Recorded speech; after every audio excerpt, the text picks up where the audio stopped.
Akame is back, and boy, I am happy that she is. The pilot chapter was really good in my opinion, and I am absolutely going to be reading this series because we got to see some really crazy stuff already.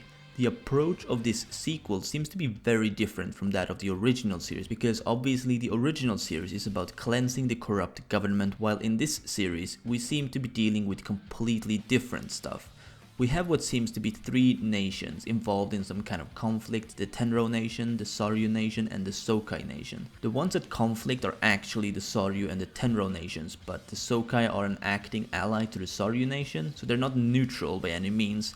What's really interesting about that is that the captain of the Sokai boat or fleet, Hinowa, is extremely proficient in combat at sea, as we get to see throughout the chapter, as she almost single-handedly dismantles the Tenro forces that are on the water. Already in this pilot chapter we get to see just how violent it is going to get in the future, because if the first chapter involves that level of brutality, the remainder of the series is just going to kick it up even further as we get further into the story. That much is more or less a given, and that is just what I like to see from something that is supposedly a sequel to Akame ga Kill.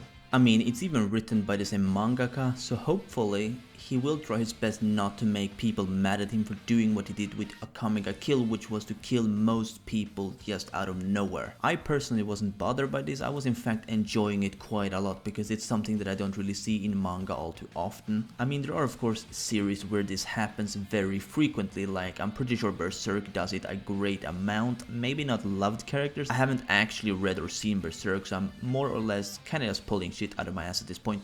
Anyway, so the thing that got me big in this chapter was that we got to see who we think is the main character of the series get brutally disembodied by another woman who fights for the Tenro nation. Hinowa is completely overwhelmed by the skill of this woman who wields a pretty long sword, and to some extent I think Hinowa's confidence got her, since she expected that last attack to be on the same level as the commander that she easily disposed of just a few moments prior to that. But in fact the skill level between the commander and this woman are nothing alike, so Hinowa got caught off guard and it cost her life. And obviously we knew something was up, since the main character can't die in the first chapter, but I couldn't guess quite what it was going to be. But nearing the end of the chapter we got a time skip actually of 10 years, which is quite long some might think. And we have these girls, one of them is referred to as Hinata, and this is what confused me at first. But after reading the chapter once again, I kinda started to understand. So this Hinata is the daughter of the first Hinowa, all grown up, because Hinowa thinks to herself just as she is about to die, Hinata, so that's how I kinda realized that this must be her daughter, who's actually grown up after these 10 years. That's however not all though, and I find this bit in particular very interesting, and that's because Hinata tells the other girl, whose name is Tobari,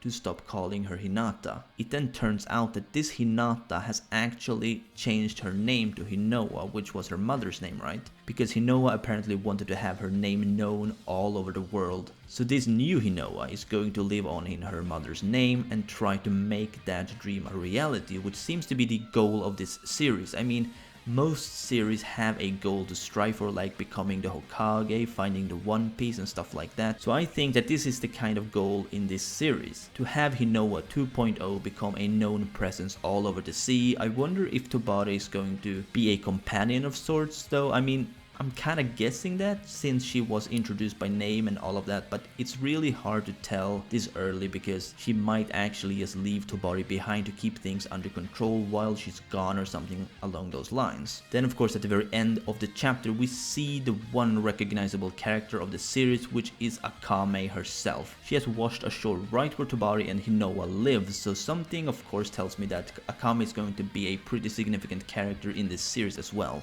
I just hope that she doesn't steal the spotlight too much, since I really want Hinowa to be the main protagonist without having to walk in the shadow of Akame the whole time, which was kinda my problem with Tatsumi and Akame in the original series. Well, I'm going to end off the review here. Let me know what you think down below in the comments, and as always, if you did, please like this video if you enjoyed, and subscribe if you're new to my channel. This has been your favorite host, Perm, and I'll see you soon.